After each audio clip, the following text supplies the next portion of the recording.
My name is Paul Drazen. I was born March 7th, 1951 in St. Louis, Missouri. Um, Grew up in St. Louis until I was in my mid-teens, and frankly, I think it was a rather typical suburban um, growing up period, although things certainly have changed. The elementary school I went to for kindergarten, first and second grade was called Gay School and was on Gay Boulevard, and my guess is that that is more a reflection of those days than now. Nobody would ever name a school that. Um, but we had a rather typical household. I have an older sister and an older brother. They, of course, picked on the third child, which would be a reasonable thing to do. Um, but we had a lot of friends in the neighborhood, spent time running around, riding bicycles, and really was a very, very peaceful kind of existence at that point in time. Um, Biggest trauma was somebody stole a bicycle horn off my bicycle, and out in front of Mr. Spicer's store, which for those of us who lived in that area was the place to hang out. Mr. Spicer was very nice. He replaced the horn for me because I was so terribly upset. Um, but it really was a rather typical kind of a upbringing. Most of the people who lived in our neighborhood, typical kind of growing up pattern. Dads worked. Some moms did a little bit, but not too terribly much.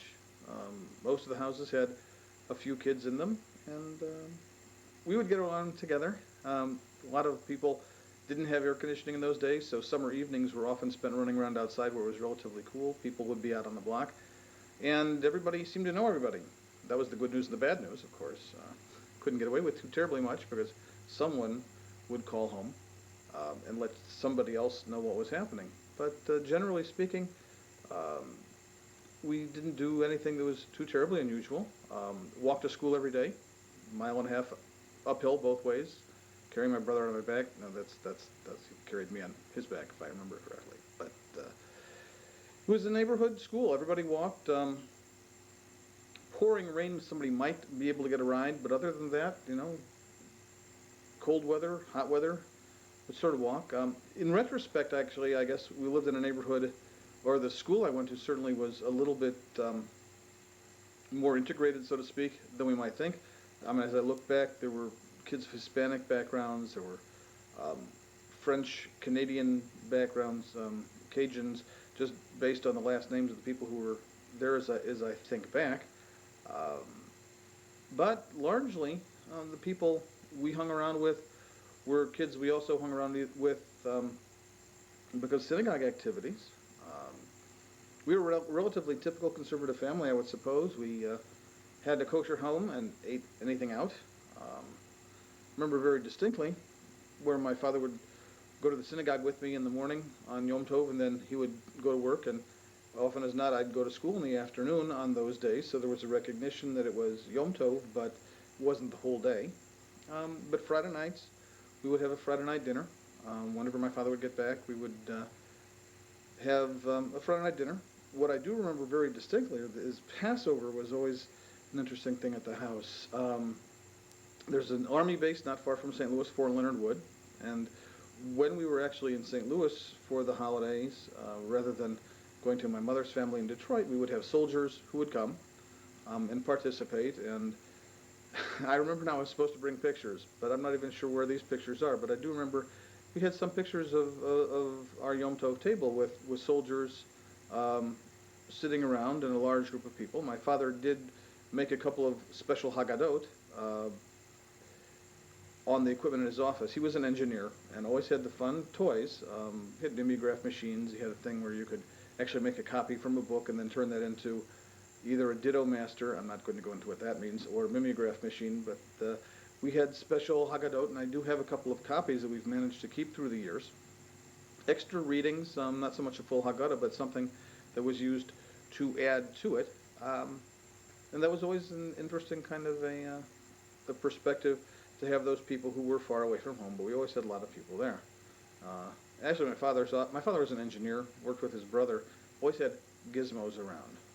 He had done a lot of work putting in electrical systems for the Rural Electrification Association, as well as telephone systems. In fact, during World War II, that is what he was doing, was doing infrastructure work in the United States, um, putting in um, airstrips and electrifying them and putting in telephones throughout the country. But he always had these very weird things. We had Swedish telephones that were being used in some of the small towns. We had appliances that the rural electric co-ops were selling. So we always had junk around, um, gizmos and toys, probably more than other people did.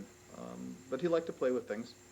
I always wonder what it would have been like if he'd had a chance to play with a computer, because he was always fiddling and uh, and playing with those kinds of things.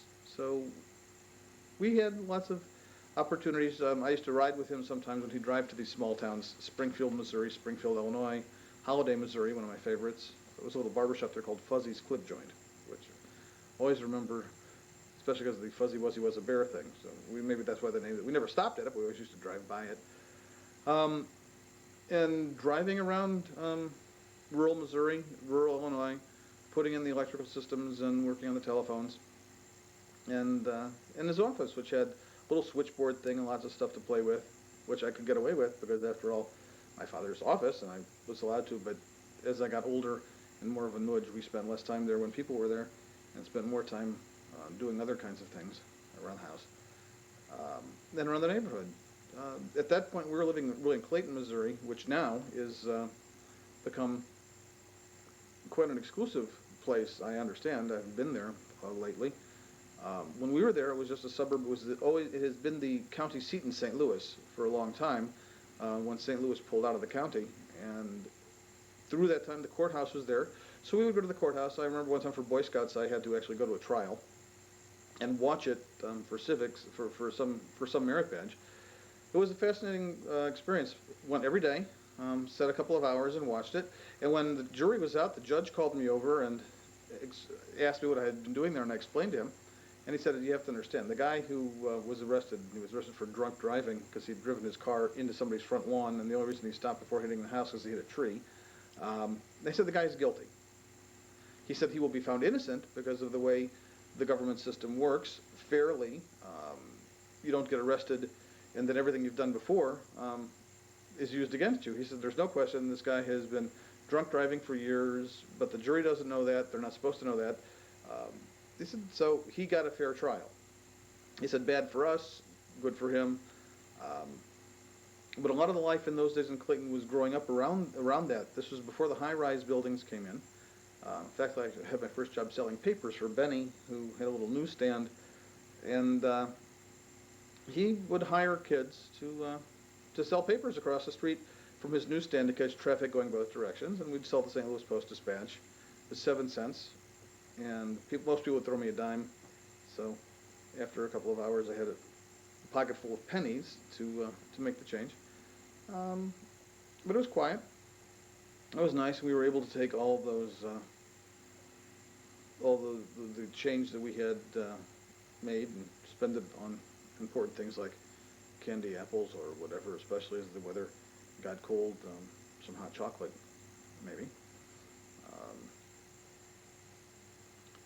I think. So my sister is older than I am, and I don't do math, so I don't remember exactly how much older than I am, um, but significantly in that at least, certainly 8 years, maybe 9 years. I'm not exactly sure, but far enough that she was well into high school um, when my first memories come around. My brother is 4 or 5 years older than I am. I just don't remember those kinds of things, as anybody who would watch this tape would know. And maybe, I think it's 5 years older. So our relationships were very much, I was the babysittee, they were the babysitters, and um, I don't know if I was dumped on any more than anybody else. I did get hit in the face with a baseball bat, which my brother claims was an accident. I still have a little scar here, one of my eyebrows. I'm not exactly sure which one it is, but he says it was my fault because I just happened to be walking by him when he was swinging. Um, we'll leave it at that, but I'm not 100% sure it was just totally an accident. Um, there were kids in the neighborhood we spent a lot of time with, and I remember going out trick-or-treating. There was one guy who was a dentist. You'll probably appreciate this, and everybody avoided his house because he did not give out candy. Um, Although he started adding things like rulers, masks, so by the time you would leave his house, actually, in the long run, you had more useful stuff than anything else. But I remember, even in those days, you'd take the bag of candy and you had to dump it out and know how to be inspected. And if you did not know where something came from, it got thrown out. May have been a quieter and more peaceful day in those times, but I mean, still, you don't know people, you don't know what they were giving. Um, and you had to learn, I guess, healthy skepticism. And with the stories that you'd always hear about people putting razor blades in apples and things like that, whether there was any truth to them was unclear, but people were certainly concerned about it to a great degree. Um, when I was 11, my father got cancer and died. Um, and things changed a little bit. We stayed in St. Louis a couple of more years. After that, I was in St. Louis till we finished 8th grade. And one of the more exciting things I remember at that point was Goldwater was running for president. And there were a couple of kids who were from families who were very conservative, and they were very pro-Goldwater, and there were the rest of us. And I think at that point, it's certainly the vast majority of people in the United States. But I remember that Halloween very specifically, people were running around tearing down everybody else's election signs. The police were benignly neglectful unless you threw a sign into the street. But people were, I mean, they drew the line. They didn't like kids burning the signs, but tearing them down, I guess, was just one of those occupational hazards of having elections right after Halloween. Um, I've had some contact with some of those people since. Um, One of my friends, actually the kid I was probably closest to in those early years, recently resurfaced thanks to email in California. Um, we were able to get a hold of him, Tom Barad, although he now goes by Thomas Barad, so I see. He's been doing some movie producing and things like that. He was active in Little Theater as a kid, so I'm not too terribly surprised. But we did have an opportunity to connect, and he is on the board of the University of Judaism, where my daughter Nagila has been going to school. So it's one of those rather remarkable things where you send a note out to somebody and says, "Are you the same Tom Barad who grew up in Clayton?" And I actually get a response that said yes. So it was a nice opportunity to be able to do that. Moved to Detroit for junior high school. Somewhere, I guess I should say that after my father died, I was going to summer camps. I did spend some time during the summers in those years actually hanging around the synagogue in St. Louis, B'nai Emunah. Rabbi Bernard Lipnick was the rabbi there, and I had the opportunity to do things around the synagogue. I was doing things like tying tzitzis on taluses. Every summer they would go through all the taluses.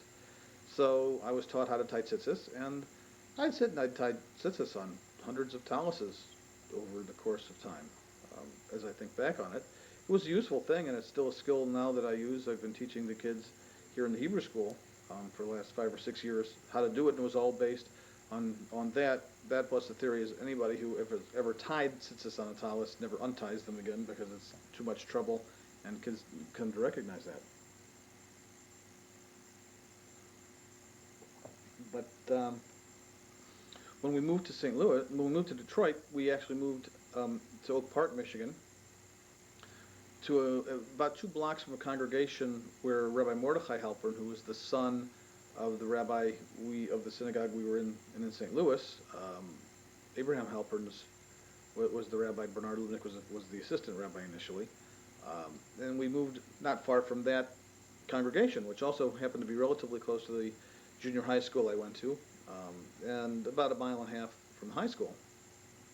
And through high school, the kids I had the most contact with were the ones from the synagogue with USY or Hebrew school, which in Detroit at that point there was a communal Hebrew high school run by United Hebrew Schools, and conservative and Orthodox congregations went there, and there were a lot of congregations in the area that fed into them. And the classes I vaguely remember. I remember more distinctly the bus rides. They had purchased a bunch of old city buses. So the school buses were not the standard kind, but the old big pusher diesels, which broke down, which nobody minded too much. The heat didn't work, which we didn't mind too much. But we had the opportunity to ride on the bus and play and fool around, and we would sing classical music to the beat of the motor missing and clunking and chugging, which actually one of the bus drivers sort of appreciated. The other ones couldn't stand it. But those were kids who I spent a lot of time with simply because of the bus. Again, at Hebrew School, there was a farmer's market right next to the Hebrew School building, which we would use. We'd buy fresh sugar cane. Fall time of year, we'd buy pumpkins. In fact, there was one teacher who we had took a pumpkin, drew a face on it, and put his hat on the pumpkin. And when he came in, I actually just sat down at one of the students' desks waiting for the teacher to start. I ran into him a couple of years ago at a rabbinical assembly convention. He was teaching a class. I went over and introduced myself, made mention of the pumpkin incident, which he remembered actually. I would guess that surprised a lot of people who actually find that they've had a pumpkin take over their classroom. But for high school, had a lot of interesting, well, I suppose, again, not terribly unusual for suburban upbringing then either. In Detroit, more people had cars, largely because of the nature of the city, and partially because at least one of my friends' father had a gas station. So he was able to inherit cars that had been left for repair, and when people found out how much the repair was, they decided not to take the car, so we ended up with a couple of junkers to drive around. I actually did quite a bit of hanging around some of the radio stations. In Detroit, there were two of them, WTAK, which was one of the first talk radio stations, which was located way southwest, actually near the airport. But they did a lot of remote broadcasts, including ones from our neighborhood on a regular basis from a trailer, and we would go spend time working with that. And especially in my later high school years at WXYZ in Detroit, which was that's the radio station where the Lone Ranger and the Green Hornet and all those people started out, George W. Trendle's productions. And the guys who worked all night Saturday night and early Sunday morning were very tolerant of us hanging around, and we did. I wouldn't say get into trouble, but we would be around a lot and help fiddle with the news broadcast stuff, help choose music that they would be playing, again, off the playlist. There was a standardized playlist in those days, but we would spend a lot of time. In fact, there was a first morning dual crew on that radio station, one of whom was named Martin and Howard, was the team, and one of them was Jewish and one of them was not, and they had a deal that the Jewish guy would work on Sundays and on Christian holidays, and the Christian guy worked on Saturdays and on Jewish holidays. It was always Martin and Howard, but it was really an interesting opportunity to see how you could take real life things and turn them into opportunities to grow. And Sunday mornings especially, even before Hebrew High School, we would go over to WXYZ and talk with the people over there. A relatively benign station in terms of interference. There was one that was actually quite close to our house that used to come in on my turntable. That was a record player. For those of you who were watching this on some kind of thing and didn't know what that means, but the needle on my record player would actually pick up this radio station, which was about a half a mile from the house. So we got to know the engineers over there and spend time discussing how it was that my turntable could pick up the radio station, which they admitted was the case. It was a relatively powerful radio station. And we had time dealing with that. But high school, USY programs, doing things at the synagogue, and then with the same group of people on evenings when there wasn't a USY program, well, we'd get together. If somebody was babysitting, we'd sort of all go over together and then be there. Sometimes, I guess in retrospect, terrorizing people at the local Burger King. And it's not that we had done anything unusual, but I guess if you get 5 or 6, 7, 8 high school students squished into one little booth, even chatting, it could be a little bit intimidating. Certainly is never meant to be in that case. Some of the people from high school I still keep track of. One of them, whose name's Ned Kripke, who's the nephew of Rabbi Meyer Kripke from here. Didn't know anything about Rabbi Meyer Kripke. The only Kripkes I knew were Ned. who I'd met at Camp Vermont in Wisconsin, where I started going first from St. Louis and then later from Detroit. So the other guys from high school I've still kept track with. A friend of mine who is now in Harrisburg and works for the state of Pennsylvania in hospital management. And my friend of mine, David Pollock, who later became my college roommate, a year ahead of me in high school, went to the joint program between the seminary and Columbia in New York, as I did after that, the year after, and went to that school. Again, it's Columbia University and the Jewish Theological Seminary, 2 degrees in 4 or 5 years, depending on how you manage to get things through there. An interesting thing, took courses at Columbia during the time of the strikes, which was fortunate because there was at least one class which astronomy. See, I thought astronomy we looked through a telescope. Nobody told me it was a math course, and a rather complex one at that. There was one day we actually went up to the top of Pupine Hall at Columbia and looked out the telescope at the sky. And then the strikes came, and fortunately when I got to the math part, I was able to say I'll just take my C and run rather than have to take the other exams and fail them, which I probably would have done in math. I was a philosophy major at Columbia. Columbia's philosophy department at that point was highly influenced by Saul Kripke.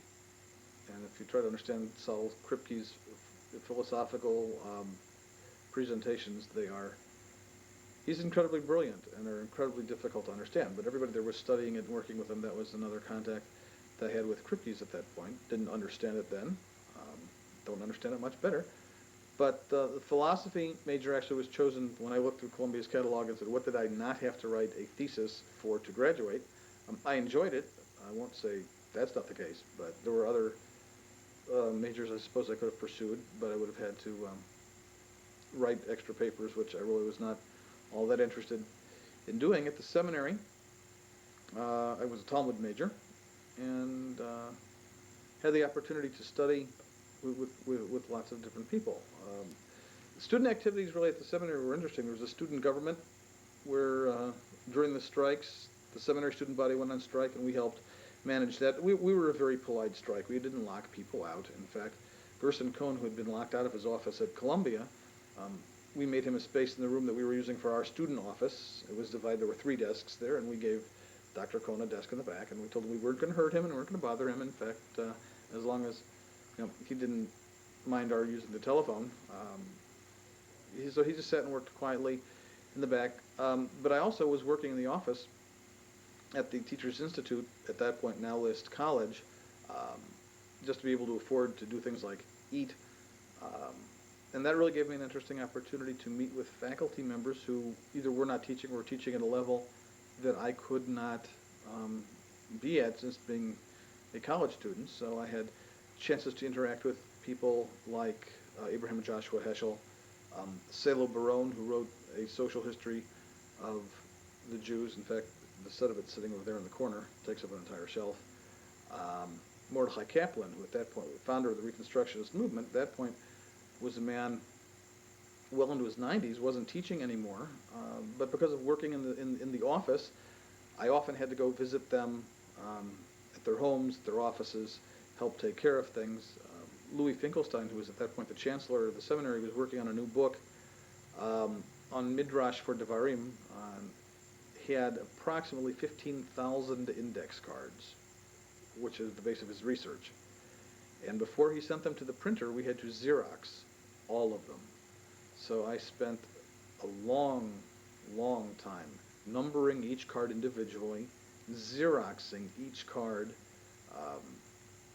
I put 3 or 4 on a page, but 15,000 cards took quite a while. But it gave me a lot of access to Dr. Finkelstein. Came in, he would not let me just take a batch of cards. He'd ask, had I read them, what was I thinking about, in discussion. And very, very positive thing for somebody in my position to be able to have this kind of contact with professors, far beyond what one would expect for an undergraduate student, and maintained through my rabbinical school days, because these were people I known for many years. A professor of Talmud, who I originally met when I was at Camp Vermont. He was the professor in residence and taught a Talmud class there. I had him for Talmud when I was at the seminary. It was one Sunday morning. My phone rang really early. He had come over after World War II, trained as an auto mechanic. Remarkable memory he had. But he called because he couldn't get his car started. He felt very embarrassed that he had come to the United States as an auto mechanic, went downstairs in New York, tried to start his car, couldn't do it, opened up his hood and didn't recognize anything under it. So he called me and asked if I could help him out. It turns out somebody had stolen his battery overnight. So it wasn't, he was just trying to figure out what had happened. But it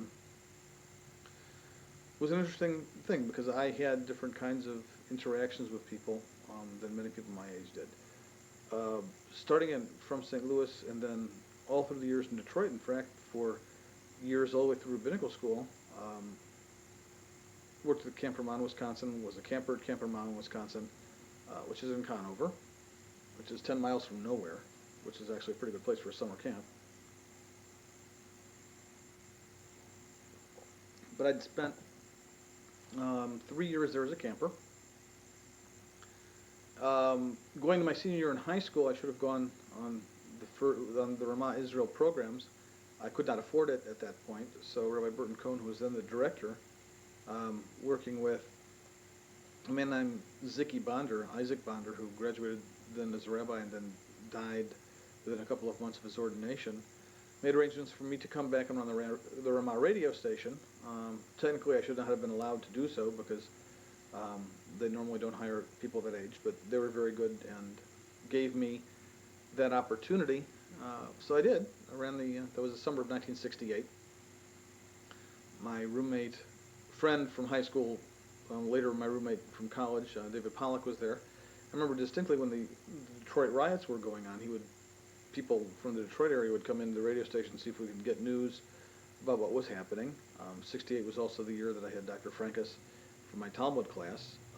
And it was at that year that I also met Miles Cohen, who became the person who did the grammar proofreading for the Rabbinical Assembly Machzor, which is how I first met Rabbi Jules Harlow, who we've come to know much better in the years here.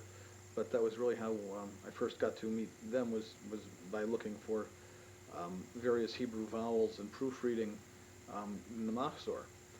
But every summer, we'd go there first as a camper, and again then for 10 years working on staff. Ran the radio station there for 2 or 3 summers. It was a counselor and ran the radio station for 1 summer. Was a program director there for a couple of summers. Assistant to the director, which was essentially being the program director and adding some things for transportation. Eventually the business manager of the camp, which meant being in charge of the physical plant, the food, the mail, contact with the outside world, which was really a fascinating kind of an opportunity. First of all, in terms of the kitchen stuff, it was a training for kashrut that was second to none.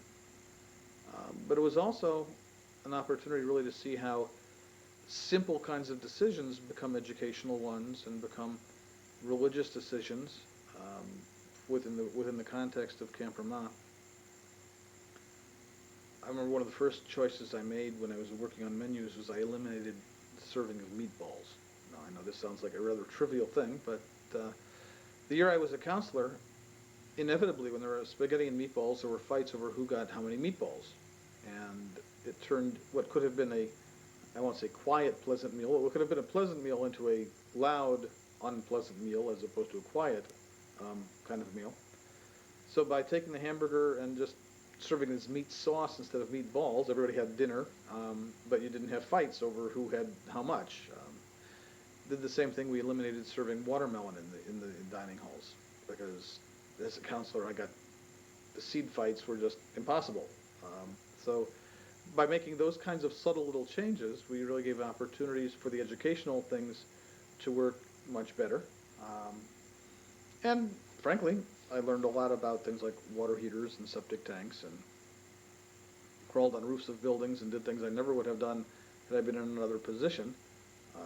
And really had an opportunity to meet a lot of people in the local area around camp, where most people come to camp and are isolated working within the camp, which is very nice, I had the opportunity, in fact, the necessity, to meet the people in the community.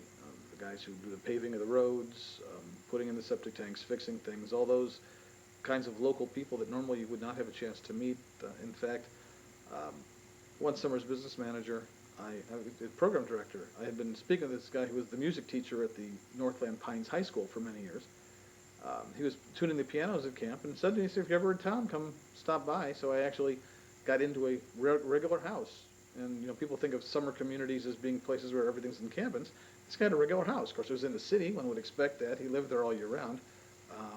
But it was just a nice opportunity to see the kinds of people who were there and who lived there through the years. If there are people with whom I've had contact over the years and through the years, it's the people from Ramah. Not only people like Rabbi Soloff, who's been the director of the camp there since the mid-'70s, and with whom I worked from his very beginnings at Ramah in Wisconsin, um, but many other people through the years. The people we have had the greatest contact with and the most enduring relationships are the people from camp. There's something about living with somebody for 8 weeks in a small place. You get to know them maybe better than you need to. But working with them, and it's been interesting because through the years we've always encouraged people to send their kids to summer camps. And people have asked me, are you at all leery about doing it? And I said, very frankly, no. I knew when I was working at that camp what I thought about the safety of the kids and the working with the kids and the importance of getting them to learn and to do and to teach and to work together. And it's the same kind of people who work there now. So I've never had any qualms whatsoever. And I think one of the greatest accomplishments here has been having the kids who went to Ramah, who became part of that, and who are still in contact, many of them, with the friends that they met there at camp. Both of my kids went, and Susie pointed out that because of the situation, we were not in our hometowns, either of us, so we could not share the same high school, could not share the same neighborhoods or the same any of those kinds of things. We could show the kids briefly, but where we grew up to a large degree was Camp Ramah, and we were able to give them that part of what we did when we grew up, and we'd show them around camp and where this building was and where it got moved and what we used to do, and they would find places where allegedly I had written my name on cabin walls. I have to say allegedly because I don't remember doing it necessarily. But being there as a camper, Gila has been there as a staff member now. Yoni, now planning to go back to camp on staff, I think it's a nice time. It's a nice opportunity for them to have a good experience for what we did. Let's see, graduated rabbinical school. That's enough time in rabbinical school. Although I continued working, and through the years working there, I was at the point where when I finished rabbinical school, I was running graduations, commencements, and the seminary sukkah. Seminary sukkah was a building large enough to feed 200 people, and I was in charge of protocol, seating, and all those kinds of things for those events, as well as the commencements and the convocations, which were nice. I had an opportunity to meet Governor Rockefeller when he received an honorary degree from the seminary, and others as well, and helping just to put together those programs, which were massive events, but giving a great honor to the graduates and to the people who were so honored. After rabbinical school, moved to Minneapolis for 3 years, assistant to Rabbi Kessel Abelson at Bethel in Minneapolis. At that point, his wife Shirley was still alive. And it was an interesting 3 years. Very, very different congregations than the one I grew up in. It was a large congregation. The other ones were large also. But as time went on, different kinds of opportunities, what you can do for programming. And again, the people that we met there, Cantor Neil Newman is still around. In fact, he came to the community. My kids still call Rabbi Abelson Uncle Cass because of the relationship that we've had with them through the years, as well as many of the people who have worked there and people we met. In 1982, we moved to Omaha, Nebraska, to Bethel. It was sort of an interesting Problem, the congregation here was a little bit too large for somebody who'd only been out of the seminary for 3 years. On the other hand, there was not a long line of people interested in coming to Omaha, Nebraska. Um, so we came. At that point, Gila was about 18 months old, closer to 20, I would guess, maybe, by the time we came. We were in a building on 49th Street in Farnham, which was looking a little tired, frankly. Um, it was not anywhere near where the Jewish community was living. Um, we lived in an apartment across the street from the synagogue for 6 months until we finally found a house in the neighborhood. The house that we found was electrified in the teens. I don't know when it was built, but they put the electricity in sometime in the mid-teens, in the 19teens. But we saw lots of things historically, gravity feed furnaces, coal furnaces that had been converted. All the stuff that I had learned being the business manager at camp all of a sudden came real handy when I was looking, trying to see if the electrical service was adequate. But we had a lot of help. Eddie Belgrade went with us from house to house to house, looking in the basements, showing us things, and there were houses that he said I wouldn't look at this one again. But it was very, very nice help for that. And frankly, we began considering the possibility of having to move the congregation to a new location. The other building was landlocked. It had a very small parking lot. And because of where it was, people weren't going. People wouldn't go at night. There was no place to park. It was dark down there. And while the neighborhood was not unsafe, people weren't going to meetings. When we came, meetings were being held at the Jewish Community Center in people's homes. And through time, we made people go back to use the building. And when they were uncomfortable with it, we suggested that maybe it's time to build a new building. Had a junior congregation that was very small, scholarship program to send kids to summer camps that was nearly non-existent. And we made a number of changes. We changed the scholarship program to one of incentive rather than reward. So we started sending kids to Ramah and increasing numbers to other summer activities. Herzl Camp in those days was when it was highly subscribed. And we began the process. We bought property out here. Eddie Belgrade found the property the building is currently on simply by accident. The neighborhood was happy. It had been zoned for apartments, and when the people in the neighborhood found out that we were changing it from apartments to a synagogue, they were very pleased because the amount of traffic significantly less. We looked for a place that was not isolated, so there's a Mormon church next door, which was good for us in the community. It took us about, well, certainly till the late 80s to get all the ducks in order in terms of the planning and the financing to put the building together. And then we were very, very lucky.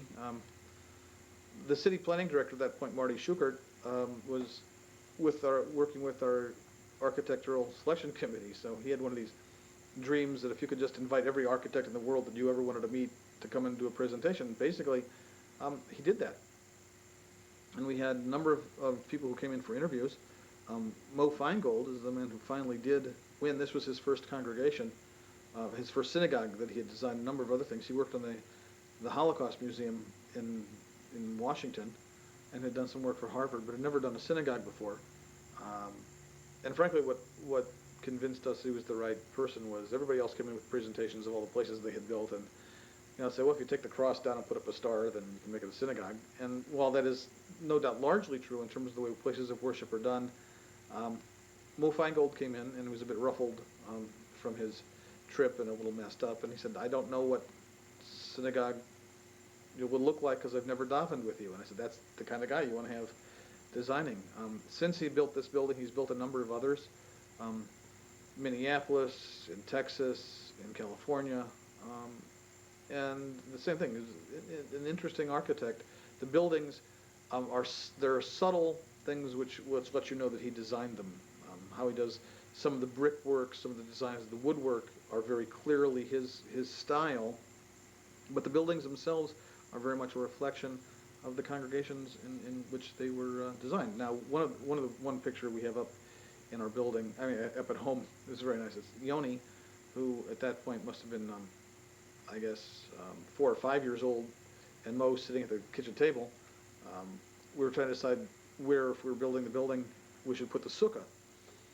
And we were saying it should be in the back. Anyway, Mo asked Yoni where it should be, and Yoni said, well, I think it ought to be in front. So Mo said, sit down over here at the table, gave him a crayon, and said, start working on the building with me. Um, and I mean, really, the kids, Yoni was born here in 84. Gila, born in 1980 in Minneapolis. And they really grew up as each other's best friends. They had a common enemy, obviously. I guess good relationships between siblings can be fostered on that. But they did get along. Through the years, um, there were people in and out of the house, but there were no other kids who really were observant of the holidays and of Shabbat the way our family was, and they had the opportunity to spend a lot of time together. One of the more interesting time periods was our transition time between the time that we moved out west to where the new building was going to be while the congregation was still on the east side. So every weekend, every Shabbat, we would pack up our stuff and head down to the Shabbat apartment, which had an advantage. It was very close to the synagogue, so the kids could walk back and forth unsupervised, which gave them an opportunity to do that. And there would be times we would come back to the apartment and find other kids sitting around with them eating ice cream or whatever they had decided to take out of the freezer there, which was nice. But our kids have been participatory in the synagogue, did a lot of things here, which has really made us very proud and very happy to watch and to see how their involvement, and I think it looks to me to be genuine. Gila at the University of Judaism, who's doing lots of different things in terms of leading the services there, participating in Hillel, those kinds of activities through her years here in USY, showing an affinity for and appreciation of the kinds of things we do. Yoni has never enjoyed being up in the forefront of things, but consistently coming to services and quietly, and now that he's in a rock band, the drummer. Actually, we've always appreciated drumming because when he was practicing, we always knew where he was. But his scheduling and working with the other guys in the band, Saturday night, so he would go down after Shabbat. And this year, especially as a senior in high school, whereas we had always gone through and making sure that, teachers knew when the holidays were, and he took that responsibility for himself. So, again, following on and keeping in the Jewish tradition has been nice to watch that. And again, having them as part of the Ramah Wisconsin tradition also has been something that we have been very, very pleased with. And watching them really grow into menches has been something for us. Susie and I sometimes sit around in the evenings and just marvel at the very nice, genuine kids that we have who reflect well, we think, on themselves. Not publicity hounds and not people who are out to see how much notoriety they can get, but simply kids who are doing good things and doing nicely and not working to see how many names they can get on the people I know list and accomplish things like that. So we've been very, very pleased. Rabbi, I'd like to ask you to tell me a little bit about your mother. Yeah, I should do that, I guess. My mother was a substitute teacher. Yeah, she used to try to avoid sub-teaching in the schools that we would be going to, although often in the same school district, and by the time we hit middle school or junior high school, as it was called in those days, kids knew her. They certainly did. But she was a no-nonsense kind of substitute teacher. We moved to Detroit to be closer to her family after my father died, and she was a general studies teacher at the Hillel Day School, which was a Solomon Schechter day school, so she taught secular subjects a lot through the years. It was convenient. It was not too far from where we lived. We had a small apartment, which was convenient. I was able to walk to most places, even in Detroit, and we were able to get along sharing those kinds of things. Well, she was quite a determined woman. Had to accomplish quite a bit. My father's firm at that point in time, when he passed away, was not um, the kind of place that could leave lots of funds. So she had to struggle quite a bit um, through those years just to make ends meet. But she managed, and she would always we would have Shabbat dinner each and every week. And as I went through high school, it was not unusual for her to have family over, friends over. My friends would come over and spend evenings with us. Passover seders were at her family were always interesting. Um, when I was a little kid, there would be my grandmother's house, two seders of 30 to 40 to 50 each because the family was quite large. Um, she was the second youngest of 8 or 9 kids. I don't remember because a number of them died before I grew up. In fact, I have first cousins from her older siblings who were her age. My father was the second youngest in his family also, so huge groups. But the ones in the Seders in Detroit were interesting because the first night you'd have 35, 40 from one side of the family. By one side of the family, that went one of the older siblings' kids. The next night, a different group of 40 or 50 people. There were a few of us cousins who would come to both, but they were immense groups. And when my grandmother got too old to handle them, we moved them over to my Aunt Fan's house. My grandmother um, eventually moved with my Aunt Dora to Bnei Brak in Israel before it got to be really religious, and she died there.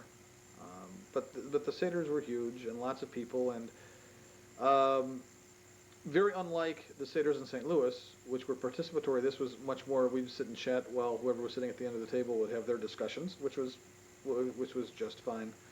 Um, and we became when we moved back to Detroit, we became very much part of that. My sister moved actually from that point where she had been living in Sioux City for a couple of years after she got married, and she moved to Detroit. So my sister was there. At this point, my brother was going to school.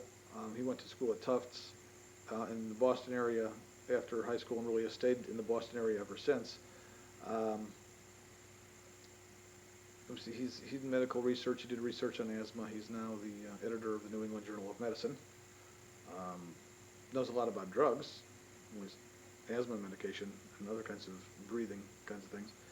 Uh, but my mother remarried when I was in college. It was not the best of remarriages from that point. After she got married, when I would come to Detroit to visit, I would stay at my sister's house. It made things much easier for all of us at that point. Her second husband passed away, and then she moved to other apartments. Through the years, she got sick, and actually she died 1 month before Yoni was born. Yoni, whose Hebrew name is Yonah, which means bird, was actually named for my mother, Tzipporah, Sylvia. And she never had a chance to visit us here in Omaha. She came a couple of times to visit us when we were in Minneapolis, but by the time we came here, she did not have the opportunity to come. She was really too sick by the time we had a place for her to be able to stay, so she was never able to be here. Let me see. Yoni was born in February '84, so it was really 1983 was our second year here that she was sick, and I was traveling back and forth as much as I could to be with her.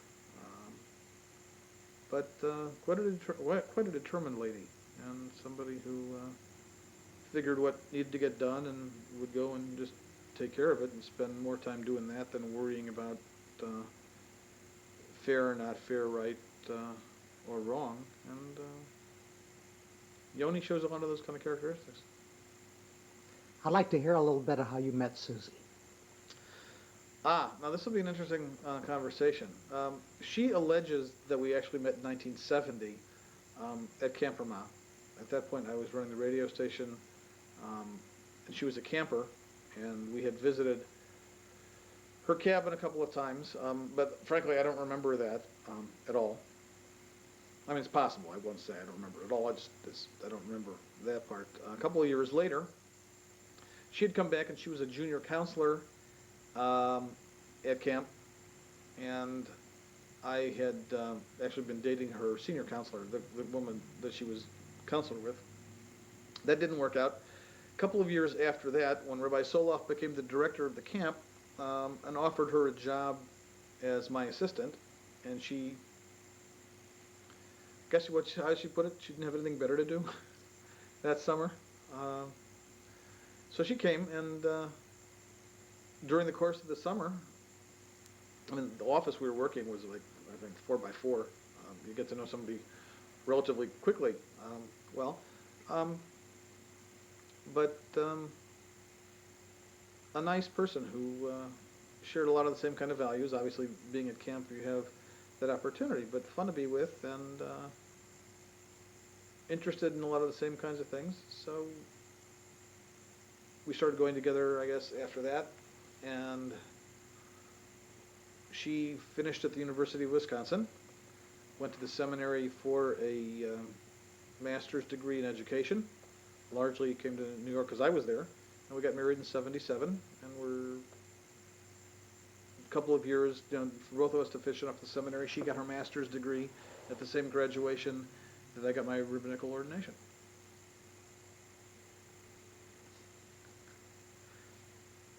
I think you covered that pretty well. I'm sure she'll give you different kinds of information, but basically it was basically being at camp and being in that environment. If you could leave a single message for your children, what is it you would like to leave them with? Hmm.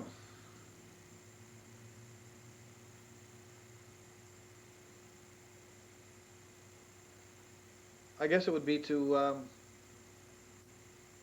spend your days in a way that when the day is over, you can go to sleep knowing that you've done your best. You haven't done anything to hurt anybody. You've done something to make the world a little better each day.